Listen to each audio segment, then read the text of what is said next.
നമസ്കാരം. സമ്പൂർണ്ണ വാരഫലം അറിയാം. 2026 ജൂലൈ 19 മുതൽ 25 വരെയുള്ള നിങ്ങളുടെ രാശിഫലം അറിയാം. തയ്യാറാക്കിയത് ജയറാണി EV. മേടം രാശി അശ്വതി ഭരണി കാർത്തിക ആദ്യ കാൽഭാഗം. ഈ വാരം തൊഴിൽപരമായി വലിയ വിജയങ്ങൾ സമ്മാനിക്കുകയും ശത്രുക്കൾ നിഷ്പ്രഭമാകുകയും ചെയ്യും. ബിസിനസ്സിൽ ഏർപ്പെടുന്നവർക്ക് കാര്യങ്ങളെല്ലാം അനുകൂലമായി വരും. കുടുംബാംഗങ്ങളിൽ നിന്നും ബന്ധുക്കളിൽ നിന്നും വലിയ പിന്തുണയും സഹായവും പ്രതീക്ഷിക്കാം. എന്നാൽ വാരാവസാനത്തോടെ വാതരോഗങ്ങളും ഉദരസംബന്ധമായ രോഗങ്ങളും ഉള്ളവർ ആരോഗ്യകാര്യങ്ങളിൽ കൂടുതൽ ശ്രദ്ധിക്കണം. നിയമപരമായ കാര്യങ്ങളിൽ ജാഗ്രത പാലിക്കേണ്ടത് ഈ സമയത്ത് നന്നായിരിക്കും. ഇടവം രാശി കാർത്തിക അവസാന കാൽഭാഗം, രോഹിണി മകേരം ആദ്യ പകുതി ഭാഗം. വാരത്തിന്റെ മധ്യത്തോടെ ആരോഗ്യം മെച്ചപ്പെടുകയും തൊഴിൽ വിജയം ഉണ്ടാവുകയും ഉയർന്ന സ്ഥാനങ്ങൾ ലഭിക്കുവാൻ സാധ്യതയുണ്ടാവുകയും ചെയ്യും. കലാകാരന്മാർക്ക് പ്രശസ്തിയും ചില വിമർശനങ്ങളും ഒരുപോലെ അനുഭവത്തിൽ വരാം. എങ്കിലും വാരത്തിന്റെ തുടക്കത്തിൽ അനാവശ്യ സൗഹൃദങ്ങൾ സാമ്പത്തിക നഷ്ടത്തിനും മാനഹാനിക്കും ഇടയാക്കിയേക്കാം. ജോലിസ്ഥലത്ത് അഭിപ്രായ വ്യത്യാസങ്ങൾ ഉണ്ടാകാതിരിക്കുവാൻ പ്രത്യേകം ശ്രദ്ധിക്കുക. കുടുംബത്തിൽ നിന്നും താൽക്കാലികമായി മാറി നിൽക്കേണ്ട അവസ്ഥയും ഉണ്ടാകാം. മിഥുനം രാശി മകീരം അവസാന പകുതി ഭാഗം, തിരുവാതിര പുണർദം ആദ്യ മുക്കാൽ ഭാഗം. വാരാന്ത്യത്തോടെ ജോലിയിൽ വലിയ നേട്ടങ്ങൾ ഉണ്ടാകുവാനും ശത്രുക്കളെ അതിജീവിക്കുവാനും സാധിക്കും. എന്നാൽ ദാമ്പത്യ ജീവിതത്തിലും കുടുംബത്തിലും കൂടുതൽ ജാഗ്രത പുലർത്തേണ്ടത് പ്രധാനമാണ്. ഭാര്യയും ഭർത്താവും തമ്മിൽ തെറ്റിദ്ധാരണകളും വിശ്വാസക്കുറവുകളും ഉണ്ടാകുവാനും അത് പുതിയ പ്രശ്നങ്ങളിലേക്ക് നയിക്കുവാനും സാധ്യതയുണ്ട്. കുട്ടികൾക്ക് ആരോഗ്യപരമായ ബുദ്ധിമുട്ടുകൾ ഉണ്ടാകുവാനും വാഹനങ്ങൾ ഉപയോഗിക്കുമ്പോൾ അതീവ ജാഗ്രത പാലിക്കേണ്ടത് അത്യാവശ്യമാണ്. കർക്കിടക രാശി പുണർദം അവസാന കാൽഭാഗം, പൂയം ആയില്യം. ഈ വാരം എതിരാളികൾക്ക് തിരിച്ചടികൾ നൽകുവാനും നിയമപരമായ കാര്യങ്ങളിൽ വിജയം നേടുവാനും സാധ്യതയുണ്ട്. പുതിയ സൗഹൃദങ്ങൾ സ്ഥാപിക്കുവാനും വാഹനങ്ങൾ സ്വന്തമാക്കുവാനും നല്ല അവസരങ്ങൾ ലഭിച്ചേക്കാം. എന്നാൽ കുടുംബത്തിൽ വേണ്ടപ്പെട്ട ഒരാളുടെ വേർപാട് വലിയ ദുഃഖത്തിന് കാരണമായേക്കാം. ദമ്പതികൾക്കിടയിൽ ചെറിയ അഭിപ്രായ വ്യത്യാസങ്ങൾ ഉണ്ടാവാം. ഉദര സംബന്ധമായ പ്രശ്നങ്ങൾക്ക് സാധ്യതയുള്ളതിനാൽ ഭക്ഷണ കാര്യങ്ങളിലും ആരോഗ്യ കാര്യങ്ങളിലും കൂടുതൽ ശ്രദ്ധ പാലിക്കേണ്ടത് അത്യാവശ്യമാണ്. ചിങ്ങം രാശി മകം പൂരം ഉത്രം ആദ്യ കാൽഭാഗം. ശത്രുക്കളെ ഇല്ലാതാക്കുവാനും നല്ല പ്രശസ്തി നേടുവാനും തൊഴിൽപരമായ വിജയങ്ങൾ കൈവരിക്കുവാനും ഈ ആഴ്ച സാധിക്കും. സഹോദരങ്ങളിൽ നിന്ന് വലിയ സഹായവും പിന്തുണയും ലഭിക്കും. എന്നാൽ ദമ്പതികൾ തമ്മിൽ അഭിപ്രായ വ്യത്യാസങ്ങൾ വർദ്ധിക്കുവാനും അത് കുടുംബാംഗങ്ങളുമായി തെറ്റുവാൻ ഇടയാകുവാനും സാധ്യതയുണ്ട്. മാതാവിനോ മാതൃബന്ധുക്കൾക്കോ ഉദര സംബന്ധമായ പ്രശ്നങ്ങൾ ഉണ്ടാകുവാൻ ഇടയുണ്ട്. ആരോഗ്യ കാര്യങ്ങളിൽ പൊതുവെ ജാഗ്രത പാലിക്കേണ്ട സമയമാണ് ഇത്. കന്നി രാശി ഉത്രം അവസാന മുക്കാൽ ഭാഗം, അത്തം ചിത്തിര ആദ്യ പകുതി ഭാഗം. ഈ വാരത്തിൽ തുടക്കത്തിൽ ജോലിയിൽ നല്ല പുരോഗതി പ്രതീക്ഷിക്കാം.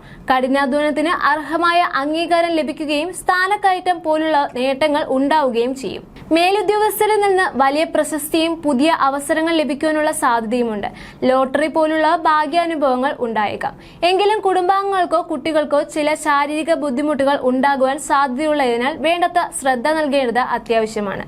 തുലാം രാശി ചിത്തിര അവസാന പകുതി ഭാഗം, ചോതി വിശാഖം ആദ്യ മുക്കാൽ ഭാഗം. നിശ്ചിത സമയത്തിനുള്ളിൽ പല പ്രധാന കാര്യങ്ങളും പൂർത്തിയാക്കുവാൻ സാധിക്കുകയും കഠിനാധ്വാനത്തിന് നല്ല അംഗീകാരം ലഭിക്കുകയും ചെയ്യും. വിദേശയാത്രകൾക്കുള്ള സാധ്യതകൾ ഈ സമയം തെളിഞ്ഞു വരും. നേത്ര സംബന്ധമായ ബുദ്ധിമുട്ടുകൾക്കും തലവേദനയ്ക്കും സാധ്യതയുള്ളതിനാൽ ആരോഗ്യകാര്യത്തിൽ പ്രത്യേകം ശ്രദ്ധ വേണം. ചിന്താശേഷി വർദ്ധിക്കുകയും കൃത്യമായ തീരുമാനങ്ങൾ എടുക്കുവാൻ സാധിക്കുകയും ചെയ്യും. ബന്ധുക്കളുമായി ചെറിയ അഭിപ്രായ വ്യത്യാസങ്ങൾ ഉണ്ടാകാൻ സാധ്യതയുണ്ട്. വൃശ്ചികം രാശി വിശാഖം അവസാന കാൽഭാഗം, അനിഴം തൃക്കേട്ട. തൊഴിൽ രംഗത്ത് ചില നിർണായകമായ വഴിത്തിരിവുകൾ ഉണ്ടാകുവാൻ പുതിയ അവസരങ്ങൾ വന്നു ചേരുവാനും സാധ്യതയുള്ള ഒരാഴ്ചയാണിത്. സാമ്പത്തിക ഇടപാടുകളിലും വായ്പകളിലും അതീവ ശ്രദ്ധ പുലർത്തുന്നത് ഗുണകരമാകും. ചില ആളുകൾ തെറ്റിദ്ധാരണകൾ സൃഷ്ടിക്കുവാൻ ശ്രമിച്ചേക്കാം. അത്തരം സാഹചര്യങ്ങൾ വിവേകത്തോടെ ശാന്തതയോടെയും കാര്യങ്ങളെ നേരിടുക. മാനസികാരോഗ്യം, ശാരീരിക ആരോഗ്യം, പ്രത്യേകിച്ച് ഭക്ഷണത്തിന്റെ കാര്യത്തിൽ ഈ ആഴ്ച ജാഗ്രത പാലിക്കേണ്ടത് പ്രധാനമാണ്. ധനുരാശി മൂലം പൂരാടം ഉത്രാടം ആദ്യ കാൽഭാഗം. ഈ വാരം കുടുംബത്തിൽ മംഗളകരമായ കാര്യങ്ങൾ നടക്കുവാൻ സാധ്യതയുണ്ട്. എന്നാൽ സ്വത്തുമായി ബന്ധപ്പെട്ട് ചില തർക്കങ്ങൾ ഉണ്ടാകുവാൻ സാധ്യതയുള്ളതിനാൽ ക്ഷമയോടെയും വിവേകത്തോടെയും കാര്യങ്ങൾ കൈകാര്യം ചെയ്യുക. അനാവശ്യ യാത്രകളും പുതിയ സാമ്പത്തിക നിക്ഷേപങ്ങളും ഒഴിവാക്കുന്നത് നന്നായിരിക്കും. ജോലിയിൽ ഉയർച്ച ലഭിക്കുകയും സഹപ്രവർത്തകരുടെ സഹകരണം ഉണ്ടാവുകയും ചെയ്യും. വാരം അവസാനിക്കുമ്പോൾ അനാവശ്യമായ ചെലവുകൾ വർദ്ധിക്കുവാനും അനാവശ്യമായ ബന്ധങ്ങൾ മൂലം അപവാദങ്ങൾ കേൾക്കേണ്ട അവസ്ഥ വരാനും ഇടയുണ്ട്. മകരം രാശി ഉത്രാടം അവസാന മുക്കാൽ ഭാഗം, തിരുവോണം അവിട്ടം ആദ്യ പകുതി ഭാഗം. വാരത്തിന്റെ തുടക്കത്തിൽ അന്യജനങ്ങളെ സഹായിക്കുമെങ്കിലും തിരിച്ച് ചില ദോഷാനുഭവങ്ങൾ ഉണ്ടാകാനുള്ള സാധ്യതയുണ്ട്. ഈ സമയത്ത് ആർക്കും പണം കടമായി നൽകുന്നത് ഒഴിവാക്കുക. ഉദര സംബന്ധമായി പ്രശ്നങ്ങൾ വരാൻ ഇടയുള്ളതിനാൽ ആരോഗ്യ കാര്യങ്ങളിൽ ശ്രദ്ധ ചെലുത്തുക. ബന്ധുജനങ്ങളുമായി അഭിപ്രായ വ്യത്യാസങ്ങൾ ഉണ്ടാകാം. വാരം അവസാനത്തോടുകൂടി ദാമ്പത്യ ഐക്യം, ധനലാഭം, ബിസിനസ്സിൽ പുരോഗതി എന്നിവ ഉണ്ടാകും. മേലധികാരികളുടെ പ്രീതി ലഭിക്കുവാൻ കരിയറിൽ വലിയ ഗുണം ചെയ്യും. വളരെ കാലമായി കാണാതിരുന്ന കുടുംബ ബന്ധുക്കളെ കണ്ടുമുട്ടുവാന് അവസരം ലഭിക്കും. കുംഭം രാശി അവിട്ടം അവസാന പകുതി ഭാഗം, ചതയം പൂരുരുട്ടാതി ആദ്യ മുക്കാൽ ഭാഗം. വാരത്തിന്റെ തുടക്കത്തിൽ അനാവശ്യമായ കൂട്ടുകെട്ടുകൾ പലവിധത്തിലുള്ള ബുദ്ധിമുട്ടുകൾ ഉണ്ടാക്കിയേക്കാം. അന്യരുമായുള്ള അനാവശ്യ ബന്ധങ്ങൾ വഴി മാനഹാനിക്കും ധനനഷ്ടത്തിനും സാധ്യതയുള്ളതിനാൽ അതീവ ജാഗ്രത പാലിക്കുക. രോഗാതി ദുരിതങ്ങൾ അല്പം വർദ്ധിച്ചേക്കാം. വാരം അവസാനത്തോടുകൂടി വിദേശത്ത് പോകുവാൻ ശ്രമിക്കുന്നവർക്ക് കാര്യങ്ങൾ അനുകൂലമായ നീക്കുപോക്കുകൾ ഉണ്ടാകും. ആഭരണ ലാഭം, സാമ്പത്തിക ലാഭം, രോഗശാന്തി എന്നിവ ഈ സമയത്ത് പ്രതീക്ഷിക്കാം. മീനം രാശി പൂരുരുട്ടാതി അവസാന കാൽഭാഗം, ഉത്രട്ടാതി രേവതി. വാരത്തിന്റെ തുടക്കത്തിൽ മേലധികാരികളിൽ നിന്നും വലിയ പ്രീതിയും പ്രശംസയും ലഭിക്കും. കുടുംബാംഗങ്ങൾ ഒരുമിച്ച് ഒത്തുകൂടുവാനും പുണ്യതീർത്ഥ സ്ഥലങ്ങളിൽ പോകുവാനും അവസരം ഉണ്ടാകും.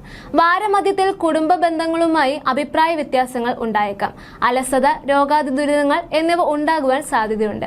നിയമപരമായ കാര്യങ്ങളിൽ ചില പ്രതികൂലമായ അവസ്ഥകൾ നേരിടേണ്ടി വരാം. ശത്രുക്കളിൽ നിന്നും ഉപദ്രവങ്ങൾ ഉണ്ടാകുവാനും ഇടയുള്ളതിനാൽ ശ്രദ്ധ വേണം. ജ്യോതിഷ സംബന്ധമായ നിങ്ങളുടെ സംശയങ്ങൾക്കും പരിഹാരങ്ങൾക്കും ജയറാണി EV 9746812212.